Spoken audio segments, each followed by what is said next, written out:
He everyone, this is मधु। और आज हम लोग अपने आगे की वर्तनी शुद्धि का जो प्रैक्टिस सेट कर रहे थे वो आगे का करने वाले हैं। कल के वीडियो में हम लोगों ने 21 तक किया था, वैसे 50 करने वाले थे, पर मेरे फ़ोन में कुछ प्रॉब्लम है तो आधा घंटे से ज़्यादा वीडियो बन ही नहीं पाती है। ओके, और कल वीडियो भी नहीं आ पाई थी, कुछ प्रॉब्लम्स थी। तो चलिए स्टार्ट करते हैं आज 22 से, देखते हैं कितना हो जाएगा। और अगर नहीं होता है ना 50 तो मैं कोशिश किया करूँगी कि दिन में मैं 2 वीडियो डाल दूँ वर्तनी शुद्धि की 25-25 करके। ओके, तो चलिए 22 से स्टार्ट करते हैं। तो देखिए आज का क्वेश्चन है, इसमें कह रहा है कि निम्नलिखित वाक्यों में से आपको बताना है कि शुद्ध वाक्य कौन सा है। पहला है कि मुझसे यह काम संभव नहीं हो सकता। ठीक है, तो इसमें हो सकता आया तो ऐसे तो हम लोग नहीं बोलते हैं ना, हम लोग क्या बोलते हैं, मुझसे यह काम संभव नहीं है। ठीक है, तो यहाँ पे हो सकता नहीं होगा। ओके, नेक्स्ट कह रहा है कि यह बिल्कुल भी बात नहीं करना चाहता। ठीक है, तो यहाँ पे देखिए क्या कह रहा है, हम लोग ऐसे भी नहीं बोलते हैं ना, हम लोग क्या जनरली बोलते हैं, मैं बिल्कुल बात नहीं करना चाहता, मैं बिल्कुल भी बात नहीं करना चाहता, वैसे बोल देते हैं लेकिन ये होगा नहीं। ठीक है, यहाँ पे भी नहीं होगा। नेक्स्ट कह रहा है कि यह कविता अनेक भाव प्रकट करती है, तो बिल्कुल सही है ये। अगर यहाँ पे अनेकों होता तो ये गलत हो जाता, ऑप्शन नंबर सी सही है। ओके, नेक्स्ट कह रहा है कि इन दोनों में केवल यही अंतर है, तो केवल यहाँ पे एक्स्ट्रा हो रहा है, इन दोनों में यही अंतर है। ओके, नेक्स्ट देखते हैं। नेक्स्ट कह रहा है क्वेश्चन नंबर 23, इसमें कह रहा है निम्नलिखित में से यह एक वाक्य जो है शुद्ध है, बताइए कौन सा शुद्ध है। तो पहला है कि इसके बावजूद भी हमसे हिंदी लिखने में बहुत भूल हो जाती है। ठीक है, तो इसमें देखिए यहाँ पे ऑप्शन नंबर ए। उसके बाद देखिए अगला कह रहा है कि इसके बावजूद भी हमसे हिंदी लिखने में बहुत भूलें हो जाती हैं। ठीक है, नेक्स्ट कह रहा है कि इसके बावजूद भी हम लोगों से हिंदी लिखने में बहुत भूल हो जाती है, और इसके बावजूद भी हम लोगों से हिंदी लिखने में बहुत भूलें हो जाती हैं। ठीक है, तो ऑप्शन नंबर डी सही है। ओके, उसके बाद देखिए अगला, इसमें कह रहा है कि अशुद्ध वाक्य का चयन करिए। सब में कह रहा था शुद्ध करिए, इसमें कह रहा है कि जो गलत है उसका आप जो है चयन करिए। तो आपको अशुद्ध या शुद्ध पे सबसे पहले सर्कल करना है या तो फिर अंडरलाइन करिएगा, ताकि आपको याद रहे कि इसमें से आपको चूज क्या करना है, शुद्ध करना है या अशुद्ध करना है। ओके, तो चलिए देखते हैं। पहला ऑप्शन ये कह रहा है कि पुलिस द्वारा डाकुओं का पीछा किया गया। ठीक है, पुलिस द्वारा डाकुओं का पीछा किया गया, बिल्कुल सही है, इसमें तो कोई गलती नहीं। नेक्स्ट कह रहा है कि देश की वर्तमान मौजूदा हालत ठीक नहीं है। लग रहा है ना कि गलती, क्योंकि वर्तमान का मतलब ही होता है मौजूदा। अगर हम वर्तमान लगाएंगे तो हम मौजूदा क्यों लगाएंगे, तो इन दोनों में से आप एक ही लगा सकते हैं। ठीक है, या तो आप लगाइए देश की वर्तमान हालत ठीक नहीं है, या तो आप बोल दीजिए देश की मौजूदा हालत ठीक नहीं है। ठीक है, दोनों को हम नहीं लगाएंगे, तो यहाँ पे यही वाला हमारा अशुद्ध हो जाएगा। जब अशुद्ध मिल गया तो नीचे वाले शुद्ध ही होंगे। ओके, नेक्स्ट देखते हैं।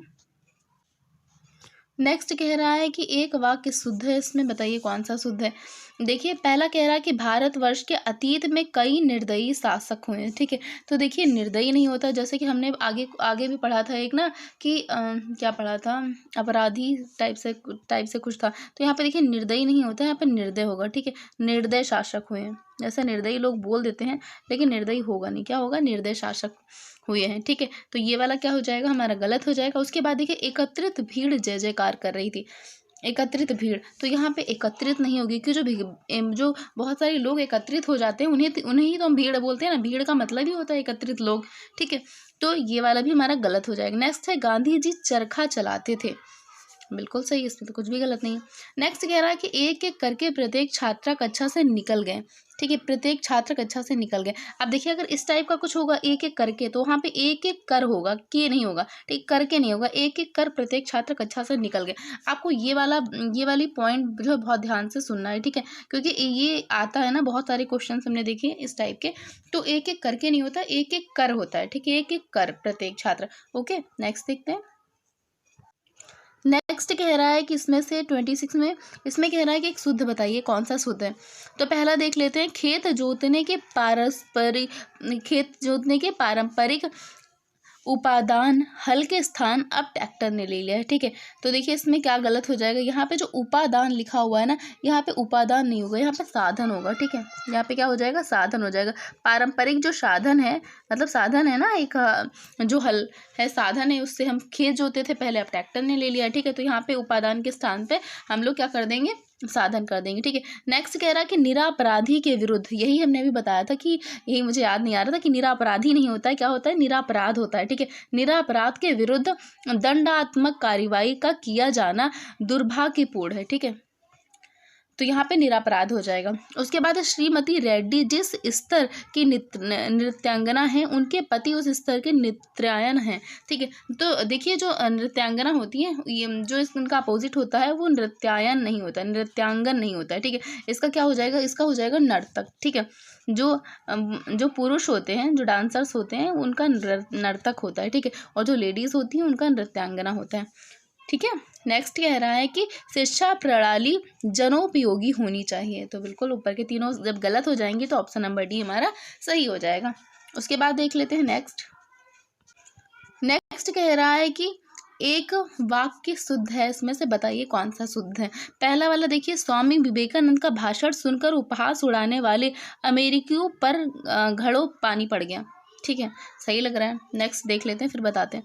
नेक्स्ट कह रहा है कि बाजार का साप्ताहिक अवकाश सोमवार को रहता है। तो देखिए जो अवकाश होता है ना, वो जो स्कूल होते हैं, दफ्तर होते हैं ना, जो प्रोफेशनल होते हैं जगह, वहाँ पे होता है। ठीक है, जो बाजार होता है, बाजार में अवकाश नहीं होता बल्कि बंदी होता है ना, बंदी हम लोग बोलते हैं ना कि आज बाजार में बंदी है, तो साप्ताहिक बंदी सोमवार को रहती है। ओके, नेक्स्ट देखिए, नेक्स्ट कह रहा है कि वह दुखी स्त्री वैधत्व का जीवन बिता रही है। ठीक है, वैधवत्ता का मतलब होता है जो विधवा स्त्री होती है। ठीक है, तो अब जो वैधवत्व का मतलब ही होता है विधवा प्लस स्त्री। ठीक है, क्योंकि स्त्री ही तो विधवा होगी, अब पुरुष को तो विधवा नहीं बोलते ना, तो यहाँ पे जो स्त्री लगा है ये नहीं होगा क्योंकि ये तो एक्स्ट्रा वर्ड हो रहा है ना। तो वह दुखी वैधवत्व का जीवन बिता रही है। ठीक है, तो यहाँ पे स्त्री को हम हटा देंगे। ओके, तीन तो जो ऊपर के दो गलत हो गए ना, ये वाला, बी वाला और सी वाला। नेक्स्ट देख लेते हैं। नेक्स्ट कह रहा है कि मैं सब परिवार सानंदित हूँ। तो सानंदित नहीं होता है, क्या होता है, आनंदित होता है। मैं सब परिवार आनंदित हूँ। तो नीचे के तीनों गलत हो गए, तो मतलब ऊपर का सही है। ओके, ये वाला सही है। ठीक है, उसके बाद देखते हैं क्वेश्चन नंबर 28। ये कह रहा है, इसमें भी यही कह रहा है कि शुद्ध बताइए कौन सा शुद्ध है। ठीक है, तो पहला है पर्वतीय प्रदेश में प्रातःकाल का दृश्य बहुत चित्ताकर्षक होता है। ठीक है, चित्ताकर्षक होता है, चित्ताकर्षक मतलब होता है मन को भाने वाला। ठीक है, नेक्स्ट कह रहा है कि प्रत्येक धर्म के लिए अच्छा सद्भाव रखना हमारा कर्तव्य है। ठीक है, अच्छा इसमें देखिए एक चीज़ गलत हो जाएगी, यहाँ पे अच्छा सद्भाव नहीं होता, क्यों, सद्भाव का मतलब ही होता है अच्छा भाव रखना, सद्भाव का मतलब अच्छा भाव। ठीक है, तो यहाँ पे अच्छा नहीं होगा क्योंकि अच्छा तो उसमें आ ही रहा सद्भाव में, तो ये तो अच्छा एक्स्ट्रा हो जाएगा। ठीक है, नेक्स्ट देखिए, नेक्स्ट कह रहा है कि मेरे वेतन का अधिकांश भाग बच्चों की पढ़ाई में खर्च हो जाता है। ठीक है, तो मेरे वेतन का अधिकांश भाग, अब यहाँ पे देखो भाग गलत आ गया क्योंकि अधिकांश का मतलब होता है अधिक अंश। ठीक है, अधिकांश का मतलब क्या होता है, अधिक अंश, अंश का मतलब ही होता है भाग, तो अधिक अंश या भाग। ठीक है, अधिकांश, तो मेरे वेतन का अधिकांश बच्चों की पढ़ाई में खर्च हो जाता है, तो यहाँ पे भाग नहीं होगा। ठीक है, नेक्स्ट कह रहा है इस बात का स्पष्टीकरण करना आवश्यक है। अब यहाँ पे भी देखिए क्या गलती, यहाँ पे करना गलत है क्योंकि स्पष्टीकरण का मतलब ही होता है स्पष्ट करना। ठीक है, स्पष्टीकरण का मतलब क्या होता है, स्पष्ट करना। ठीक है, इस बात को स्पष्ट करना आवश्यक है या फिर इस बात का स्पष्टीकरण आवश्यक है, स्पष्टीकरण के साथ करना नहीं होगा, तो option number A is right. Okay, next देखते हैं। नेक्स्ट देखिए, नेक्स्ट क्वेश्चन नंबर 29। इसमें कह रहा है कि इसमें भी आपको शुद्ध वाक्य बताना है कि कौन सा शुद्ध है। ठीक है, तो देखिए पहला इसमें है कि यह तो अच्छा हुआ कि चोरों का पर्दार्पण होते ही मैं जाग गया। ठीक है, तो पर्दार्पण नहीं होता है, क्या होता है कि चोरों, कुछ भी मतलब इसमें जैसे कि चोरों से रिलेट करके बनाएंगे तो क्या हो जाएगा, यह तो अच्छा हुआ, ठीक है, कि चोरों के घुसते ही मैं जाग गया। ठीक है, जैसे चोर घर में घुसे वैसे ही मैं जाग गया, तो ये वाला गलत हो जाएगा हमारा क्योंकि यहाँ पे चोरों का पर्दार्पण नहीं होगा। ठीक है, तो यहाँ पे क्या होगा, चोरों की घुसते ही। उसके बाद नीचे है कि अच्छे लेखन के लिए शब्द संयम आवश्यक है। ठीक है, तो सही लग रहा है। उसके बाद देख लेते हैं नेक्स्ट कह रहा है कि कच्छ में असंख्य जनसमूह उपस्थित था। ठीक है, आप देखो असंख्य जनसमूह का मतलब क्या होता है, जब जन मतलब होता है लोग, समूह मतलब होता है जो बहुत सारे लोग हों। अब जब बहुत सारे लोग हैं, कोई गिनती थोड़ी है, तो असंख्य ही हो गए ना, तो असंख्य तो यहाँ पे एक्स्ट्रा हो रहा है, तो ये नहीं होगा। ठीक, क्या होगा, कच्छ में जनसमूह उपस्थित था। उसके बाद है रामचरितमानस तुलसी की सबसे सुंदरतम कृति है। ये तो वही बात हो गई, जैसे हम लोग बोलते हैं ना, तुम तो सबसे बेस्ट हो। तो सबसे बेस्ट नहीं होता है, बेस्ट क्या होता है, सुपरलेटिव डिग्री होती है। वो बेस्ट का मतलब ही होता है कि सबसे अच्छा, तो हम सबसे बेस्ट नहीं बोलते हैं, हम सिर्फ बेस्ट बोलेंगे। तुम बेस्ट हो, बेस्ट का मतलब है तुम सबसे अच्छे हो, ठीक है। और सुंदरतम, अब सुंदरतम क्या होगा, ये भी हिंदी में क्या होता है, हिंदी में जो डिग्रियां होती हैं, ठीक है, तो इसमें हिंदी में सुपरलेटिव डिग्री हो गई है, सुंदरतम हो गया, ठीक है, मतलब सुंदर, सबसे सुंदर, ठीक है। ये क्या हो जाएगा, सुंदरतम का मतलब होता है सबसे सुंदर, तो इसमें जो आगे सबसे लगा ये नहीं होगा, ठीक है। तो ऑप्शन नंबर कौन सा सही हो जाएगा, ऑप्शन नंबर बी सही हो जाएगा, ठीक है। ए गलत हो जाएगा, सी गलत हो जाएगा, डी गलत हो जाएगा। ओके, नेक्स्ट देखते हैं। नेक्स्ट देखिए, नेक्स्ट क्वेश्चन नंबर 30, इसमें कह रहा है कि आपको बताना है कि अशुद्ध वाक्य कौन है, इसमें अशुद्ध बताना है। तो पहला देखिए, छात्रों ने पंडित नेहरू को अभिनंदन पत्र अर्पित किया, ठीक है, छात्रों ने नेहरू जी को अभिनंदन पत्र अर्पित किया, ठीक है, सही है। उसके बाद है महादेवी ने सरस्वती को श्रद्धा सुमन अर्पित किया, ये भी सही है। उसके बाद है रानी ने बुद्ध को अहिंसा भाव अर्पित किया, ठीक है, ये भी सही है। उसके बाद छात्रों ने पंडित नेहरू को अभिनंदन पत्र प्रदान किया, यही गलत हो जाएगा, ठीक है, क्योंकि अभिनंदन जो पत्र होता है ना, वो क्या करते हैं, उसके साथ अर्पित लगाते हैं, अर्पित किया, अर्पण करना, ठीक है। अभिनंदन पत्र भेंट किए जाते हैं अथवा अर्पित किए जाते हैं, ठीक है, इसलिए क्या हो जाएगा, ऑप्शन नंबर डी गलत हो जाएगा। या तो फिर ऐसा होता है कि छात्रों ने पंडित नेहरू को अभिनंदन पत्र भेंट किया, ठीक है, अर्पित किया, इस टाइप से होगा, प्रदान किया नहीं होगा, ठीक है। नेक्स्ट देखते हैं। नेक्स्ट क्वेश्चन नंबर 31, इसमें कह रहा है कि बताइए कौन सा अशुद्ध है। तूफान में सैकड़ों लोग मर गए, ठीक है। अब देखिए यहाँ पे तूफान गलत लिखा है, तूफान लिखा है, तूफान होता है ना, तो इसमें अशुद्ध पूछ रहा है ना, तूफान, यही अशुद्ध हो जाएगा। लेकिन देख लेते हैं, अगर इससे बड़ी कोई गलती होगी तो हम इसको नहीं लगाएंगे, उसको लगा देंगे, ठीक है, क्योंकि इसमें छोटी सी गलती है, तूफान। उसके बाद है दूसरा आदमी कौन था, ये तो सही है। डॉक्टर ने अस्पताल का निरीक्षण किया, ये भी सही है। सड़क के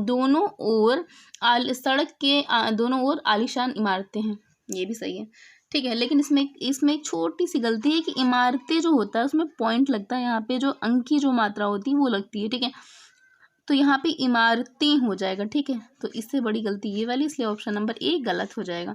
ओके, मतलब सही हो जाएगा। के बाद देखिए, नेक्स्ट कह रहा है क्वेश्चन नंबर 32, उसमें कह रहा है कि शुद्ध वाक्य को चिन्हित करें, ठीक है। तो देख लेते हैं, पहला कह रहा है, शोक है कि आपने मेरे पत्रों का उत्तर नहीं दिया, ठीक है। तो अगर ऐसा होता ना तो शोक नहीं लगाते, हम लोग खेद लगाते हैं ना, खेद है, तो ये गलत हो जाएगा, ठीक है। उसके बाद है दुख है कि आपने मेरे पत्रों का उत्तर नहीं दिया, ये भी नहीं होता। क्षोभ है, क्षोभ भी नहीं होता। खेद है कि आपने मेरे पत्रों का कोई उत्तर नहीं दिया, तो ऑप्शन नंबर डी सही हो जाएगा। ओके, नेक्स्ट देखते हैं। नेक्स्ट देखिए, नेक्स्ट कह रहा है कि इसमें आपको शुद्ध वाक्य बताना है कि शुद्ध वाक्य कौन सा है। तो पहला देखिए, मेरे घर के पास एक हलवाई की दुकान है, तो एक हलवाई की दुकान नहीं होता है, हलवाई की एक दुकान होता है, ठीक है, तो ये गलत हो जाएगा। नेक्स्ट है, मेरे घर के पास एक हलवाई, फिर से ये गलत हो जाएगा। नेक्स्ट, मेरे घर के पास एक हलवाइयों की दुकान है, तो पहली बात तो एक गलत है, दूसरा हलवाइयों नहीं होगा, क्योंकि एक है तो एक के साथ क्या होगा, एक वचन होगा, ठीक है, तो हलवाइयों नहीं होगा। उसके बाद देखिए, लास्ट वाला कह रहा है मेरे घर के पास हलवाई की एक दुकान है, ये सबसे शुद्ध हो जाएगा। ओके, ऑप्शन नंबर डी इसका सही हो जाएगा। नेक्स्ट देखते हैं।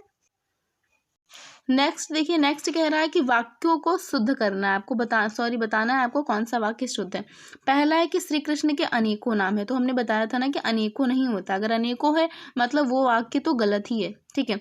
नेक्स्ट भी कह रहा है श्री कृष्ण को अनेकों नाम से पुकारा था, फिर से अनेकों, तो अनेकों नहीं होता है, क्योंकि एक का बहुवचन अनेक होता है, अनेक का बहुवचन थोड़ी होगा, वो खुद ही बहुवचन है, तो अनेकों नहीं होता है। श्री कृष्ण के अनेक नाम है, तो ऑप्शन नंबर डी सही हो जाएगा। अगला है क्वेश्चन नंबर 35, इसमें कह रहा है शुद्ध वाक्य आपको बताना है। तो देखिए, पहला, देखो फूलों पर भौरे भिन भिना रहे हैं, तो भौरे भिन भिनाते नहीं, मक्खियां भिन भिनाती ना। देखो फूलों पर भौरे गुंजार कर रहे हैं, ठीक है, तो ऑप्शन नंबर बी सही लग रहा है। आगे पहले और देख लेते हैं। ऑप्शन नंबर सी है, देखो फूलों पर भौरे गुंजारते हैं, तो गुंजारते भी नहीं होता है, ठीक है। देखो फूलों पर भौरे भिन भिना रहे हैं, तो ये भी गलत हो जाएगा, ऑप्शन नंबर बी ही सबसे सही है, ये वाला सही हो जाएगा, ठीक है। अगला देख लेते हैं। अगला है क्वेश्चन नंबर 36, इसमें कह रहा है शुद्ध वाक्य बताइए। तो पहला है कि उसकी शंका का निवारण हो गया, ठीक है, उसकी नेक्स्ट कह रहा है कि उसकी शंका समाप्त हो गई। ठीक है, तो ये वैसे लोग कम ही बोलते हैं, समाप्त नहीं होता है। उसकी शंका का समाधान हो गया, तो निवारण हो गया और समाधान हो गया, यही ज़्यादातर बोला जाता है। ठीक है, तो ये 2 सही हो जाएंगे। इसमें देखिए ऑप्शन नंबर ए और सी सही हो जाएगा। उन्हें उन्हें अब शंका नहीं रही, तो ये भी नहीं होता है। ठीक है, अगला देख लेते हैं। अगला है 37। इसमें कह रहा संयुक्त वाक्य आपको बताना है, इसमें से कौन सा होता है। संयुक्त वाक्य वो होते हैं जिसमें 2 वाक्यों को जोड़ करके एक वाक्य बनाया जाता है। ठीक है, 2 पूरे वाक्यों को जोड़ करके एक वाक्य बनाया जाता है। ठीक है, और दोनों वाक्य अपने आप में जो पहले हमने जोड़े हैं वो भी अपने आप में कोई अर्थ दे रहे होते हैं। तो देख लेते हैं इसमें हम लोग संयुक्त वाक्य। पहला कह रहा है कि मैं परीक्षा देने के लिए इलाहाबाद जा रहा हूँ, तो इसमें तो कुछ भी संयुक्त के जैसा नहीं है, तो नॉर्मल सा एक सेंटेंस है, तो ये तो होगा नहीं, ऑप्शन नंबर ए नहीं होगा। उसके बाद देखिए अगला अगला है कि मुझे परीक्षा देनी है अतः मैं दिल्ली जा रहा हूँ। ठीक है, तो ये भी नहीं होगा क्योंकि यहाँ पे कुछ जुड़ा नहीं है, मतलब कॉमा लगा है नॉर्मल सा, तो ये भी नहीं होगा। उसके बाद है मुझे परीक्षा देनी है और मैं गोरखपुर जा रहा हूँ। ठीक है, तो देखिए मुझे परीक्षा देनी है, ये एक सेंटेंस हो गया, और मैं गोरखपुर जा रहा हूँ ये दूसरा सेंटेंस हो गया, ये और से जुड़ा है, तो यही हो जाएगा संयुक्त वाक्य। ठीक है, ऐसे ही होते हैं संयुक्त वाक्य।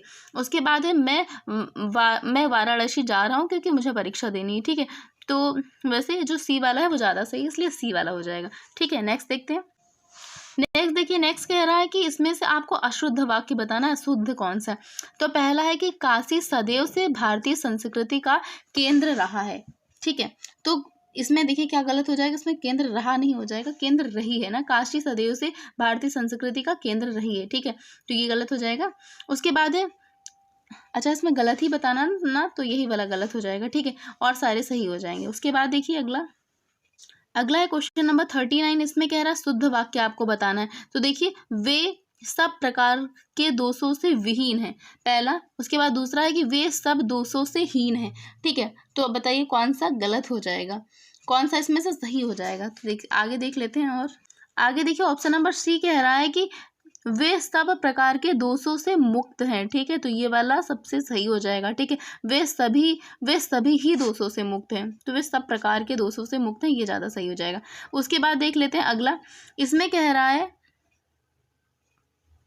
इसमें देखिए इसमें आपको शुद्ध बताना है। ठीक है, अब इसमें पहला कह रहा है कि पृथ्वीराज चौहान ने यदि राजनीतिक चातुर्य का परिचय दिया होता तो आज भारत का इतिहास कुछ और ही होता। ठीक है, वैसे तो सही लग रहा है। आगे देख लेते हैं। अगला है कि गिलास ऊपर तक दूध से ठसाठस भरा हुआ है था। ठीक है, तो ठसाठस तो नहीं होगा यहाँ पे, क्योंकि ठसाठस हम कैसे भर सकते हैं, ग्लास मतलब दूध का ग्लास। आप सोच लीजिए जैसे आटा है। ठीक है, हमें किसी पात्र में डालना है तो हम क्या करते हैं, डाल देते हैं, उसके बाद हम उसको दबा देते हैं, थोड़ा सा और आटा आ जाता है, वो होता है ठसाठस। अब दूध को थोड़ी हम दबा देंगे फिर उसी ग्लास में और भर दें, तो ये गलत हो जाएगा। उसके बाद प्रबुद्ध विद्यार्थियों को शिक्षक का केवल संकेत मात्र ही प्राप्त होता है। ठीक है, तो यहाँ पे प्रबुद्ध नहीं होगा, यहाँ पे मेधावी होगा। ठीक है, मेधावी होता है ना, मेधावी विद्यार्थियों को, तो यहाँ पे मेधावी हो जाएगा। उसके बाद है शिक्षक ने विद्यार्थियों को आतंकवाद के ऊपर निबंध लिखने का आदेश दिया, तो के ऊपर नहीं होगा, आतंकवाद पर निबंध होता है। अच्छा, कभी आपने पढ़ा है कि गाय के ऊपर निबंध लिखिए, तो के ऊपर नहीं होता है, गाय पर निबंध लिखिए। ठीक है, तो ये तीनों गलत हो जाएंगे और ऑप्शन नंबर ई हमारा सही हो जाएगा। ठीक है, अगला देखते हैं। अगला है कि व्याकरण की दृष्टि में अशुद्ध कौन सा है, आपको अशुद्ध बताना है। तो पहला है कि वह दंड देने योग्य है। ठीक है, ये तो सही है। 4 विद्यार्थी नकल करते हुए पकड़े गए। मैंने यह पुस्तक पढ़ी है, उन्होंने अभी अभी खाना खाया है। बताइए, इसमें तो सारे सही लग रहे हैं, इसमें बताइए कौन सा गलत हो जाएगा। सॉरी, पहला ही वाला गलत हो जाएगा। वैसे देखिए आप सही से पढ़िए, आपको पता चलेगा। वह दंड देने योग्य है, तो दंड के योग्य है, दंड देने योग्य नहीं होता है, मतलब दंड के साथ कुछ और नहीं लगेगा। ठीक है, वह दंड के योग्य है, इस टाइप से होता है, तो पहला वाला ही हमारा क्या हो जाएगा, अशुद्ध हो जाएगा। इसलिए आपको बहुत ही ध्यान से पढ़ना पड़ेगा। देखिए देखने में लग रहा है कि ना एकदम सही है, लेकिन यहाँ पे गलत हो जाएगा। ओके, उसके बाद देखिए नेक्स्ट कह रहा है कि इसमें से आपको शुद्ध वाक्य बताना है। पहला है कि मैं सारी रात भर जागता रहा। ठीक है, मैं पूरी रात भर जागता रहा। नेक्स्ट है मैं पूरी रात भर जागता रहा, और आगे के 2 ऑप्शन देख लेते हैं। अगला है कि मैं सारी रात जागता रहा, फिर ऑप्शन नंबर डी है कि मैं पूरी रात जागता रहा, तो मैं सारी रात जागता रहा इस टाइप से होगा। ठीक है, ये वाला ऑप्शन नंबर सी वाला सही हो जाएगा। सारी रात होगा, रात भर या पूरी रात भर, इस टाइप से नहीं होगा। उसके बाद देखिए ऑप्शन नंबर क्वेश्चन नंबर 43, इसमें कह रहा है कि आप शुद्ध वाक्य को चिन्हित करिए। शुद्ध वाक्य को आप चिन्हित करिए। उसके प्राण निकल गए, ठीक है, उसके प्राण निकल गए, या उसका प्राण निकल गया। तो उसका प्राण निकल गया तो ऐसा नहीं होता ना, ऐसा तो हम लोगों ने नहीं पढ़ा है। उसका प्राण निकल गया नहीं होता है। उसका प्राण पखेरु उड़ गया तो ये तो बिल्कुल भी नहीं होता है। उसके प्राण प्राण उसका खत्म हो गया, ये भी नहीं होता है, मतलब ऑप्शन नंबर ए वाला ही सही हो जाएगा, उसके प्राण निकल गए। ठीक है, अगला। उसके बाद देखिए नेक्स्ट कह रहा है क्वेश्चन नंबर 44, इसमें कह रहा है कि आप शुद्ध वाक्य बताइए। उसने मिष्ठान खरीदा, भोजन बहुत गरिष्ठ था। तो गरिष्ठ होता है, लेकिन भोजन के लिए गरिष्ठ होता है, ठीक है, गरिष्ठ, ओके, ठा होता है यहाँ पे, गरिष्ठ होता है। उसके बाद है पंत जी को पष्टि पूर्ति और रूपांबरा, ठीक है, कृति भेंट दी गई। ठीक है, तो ये वाला भी गलत हो जाएगा। उसके बाद है आप तो अंतर्ध्यान हो गए। ठीक है, अब ये देखिए यहाँ पे अंतर्ध्यान ये गलत लिखा हुआ है, ये कैसे हो जाएगा, अंतर्ध्यान हो जाएगा, अंतर्ध्यान हो जाएगा। ठीक है, ऐसे हो जाएगा, ये सही हो जाएगा। तो यहाँ पे देखिए जो धा है, यहाँ पे आधा जो धा बना ये नहीं होगा। ठीक है, तो ये तीनों जब गलत हो जाएंगे तो ऑप्शन नंबर ए वाला सही हो जाएगा। ओके, नेक्स्ट देखते हैं। नेक्स्ट देख लेते हैं क्वेश्चन नंबर 45, इसमें कह रहा है शुद्ध वाक्य बताइए। मैंने बाजार से सामान खरीदा, उसने बाजार नहीं जाना है। ठीक है, उसने बाजार नहीं जाना है तो ये तो गलत है। हम तो आपको बता दिए थे, ये भी गलत है। मुझे अपने गुरु के ऊपर बहुत श्रद्धा है। तो गुरु पर श्रद्धा होती, गुरु के ऊपर श्रद्धा नहीं होती। तो ऑप्शन नंबर ए वाला सही हो जाएगा। उसके बाद देखते हैं नेक्स्ट। उसके बाद देखिए नेक्स्ट क्वेश्चन कह रहा है कि शुद्ध वाक्य बताइए, इसमें से कौन सा हो जाएगा। ठीक है, ऑप्शन क्वेश्चन नंबर 46 में तो पहला है विद्या श्रेष्ठ धन होती है। तो होती है नहीं होता है, विद्या श्रेष्ठ धन होता है। ठीक है, ऑप्शन नंबर बी सही हो जाएगा और सारे गलत हो जाएंगे। उसके बाद देखते हैं अगला, इसमें कह रहा है कि शुद्ध वाक्य बताइए। तो गौतम ऋषि की पत्नी का नाम अहिल्या था। तो इसमें अहिल्या गलत लिखा है, अहल्या होता है, एक बार आ चुका है। ठीक है, अहल्या होता है। बहुत लोग छोटी की मात्रा लगाएंगे, लेकिन छोटी की मात्रा भी नहीं लगता, हाँ पे कोई मात्रा ही नहीं लगती। राजीव निरापराधी है। तो निरापराधी नहीं होता है, निरापराध होता है। ठीक है, राजीव निरापराध है। ठीक है, निरपराध है, यहाँ पे ये भी गलत हो जाएगा। उसके बाद रावण, अंगद और रावण संवाद पर प्रकाश डालिए। तो संवाद ऐसे नहीं लिखा जाता, संवाद कैसे लिखेंगे, साप पे देखिए, साप पे अंग लगेगा और यहाँ पे वा और द, संवाद। ठीक है, उसके बाद अग्नि प्रज्वलित हो रही है। तो ये वाला ऑप्शन नंबर डी सही हो जाएगा। नेक्स्ट देखते हैं क्वेश्चन नंबर 48, इसमें कह रहा है शुद्ध वाक्य बताइए। तो यहाँ गन्ने का ताज़ा रस बिकता है, यहाँ ताजे गन्ने का रस बिकता है। ठीक है, और उसके बाद ताजे गन्ने का रस यहाँ बिकता है या फिर ताजी गन्ने, तो ये तो गलत ही हो जाएगा, ताजी तो होगा नहीं। तो उसमें देखिए यहाँ ताजे गन्ने का रस बिकता है, ऑप्शन नंबर ए सही हो जाएगा। नेक्स्ट देखते हैं। उसके बाद देखिए क्वेश्चन नंबर 49, इसमें कह रहा है शेर को देख करके उसका होश उड़ गया। इसको शुद्ध बताना है। तो पहले बात तो यहाँ पे जो लिखा हुआ है उसका नहीं होगा। ठीक है, यहाँ पे क्या गलत है, उसका ही गलत है। ठीक है, देख लेते हैं। शेर को देखकर वह भयभीत हो गया। तो पहले तो हमें क्वेश्चन देखना है, जो क्वेश्चन है उसी को हमें सही करना है। ठीक है, हमें अलग से वर्ड नहीं जोड़ने, तो भयभीत नहीं होगा यहाँ पे। ठीक है, उसके बाद है शेर को देख करके वह बेहोश हो गया। तो यहाँ पे वही बात हो गई कि मैं अलग से कुछ नहीं जोड़ना है। उसके बाद है शेर को देख करके उसका होश उड़ गया। तो ये तो ऊपर वाला ही सेंटेंस कॉपी पेस्ट कर दिया गया है। उसके बाद है शेर को देख करके उसके होश उड़ गए। तो ऑप्शन नंबर डी सबसे सही हो जाएगा। ठीक है, नेक्स्ट देख लेते हैं। नेक्स्ट क्वेश्चन देखिए, इसमें कह रहा है निम्नलिखित में से कौन सा शुद्ध है। यह व्यर्थ बात करने से कोई लाभ नहीं है। ठीक है, यह व्यर्थ बात करने से कोई लाभ नहीं। तो यहाँ पे यह नहीं होगा, यह क्या, यह मतलब क्या ही, यहाँ पे है व्यर्थ बात करने से कोई लाभ नहीं है, यह नहीं होगा। ठीक है, उसके बाद संपूर्ण देश भर में निराशा छा गई। तो देश भर में मतलब देश की तो बात ही पूरा देश हो जाएगा ना, तो यहाँ पे भर या फिर संपूर्ण ये नहीं लगेंगे। ठीक है, उसके बाद भाई ने भाई के साथ सलाह की। ठीक है, ऑप्शन नंबर सी कह रहा है भाई ने भाई के साथ सलाह की। तो भाई ने भाई से सलाह की। ठीक है, तो यहाँ पे के साथ नहीं आएगा, के साथ थोड़ी होता है। उसके देखो हम लोग बोलते हैं ना भाई ने भाई से सलाह की, तो भाई ने भाई के साथ नहीं होता है। उसके बाद कृपया पत्रोत्तर शीघ्र दे। ठीक है, तो यही हो जाएगा सही, ऑप्शन नंबर डी। अब देखिए कहीं कहीं पे कृपया ऐसे लिखा रहता है, आधा पा लगता है। ठीक है, कृपया, तो ये वाला गलत हो जाता है, बल्कि सही कौन सा हो जाता है, ये वाला जो कृपया लगा यही सही हो जाएगा, ऑप्शन नंबर डी सही हो जाएगा हमारा। तो आज के लिए इतना ही। आई होप आप लोगों को वीडियो पसंद आई हो। तो अगर वीडियो पसंद आई हो तो उसे लाइक शेयर एंड सब्सक्राइब करिए। ओके, तो कल से कोशिश यही रहेगी 50 आपको पूरे 50 क्वेश्चंस कराए जाएँ। अगर नहीं हो पाते हैं ना एक वीडियो में, तो हम लोग 2 वीडियो एक ही दिन में कर लिया करेंगे, ठीक है, फिर 25 करके। ओके, तो चलिए कल मिलते हैं।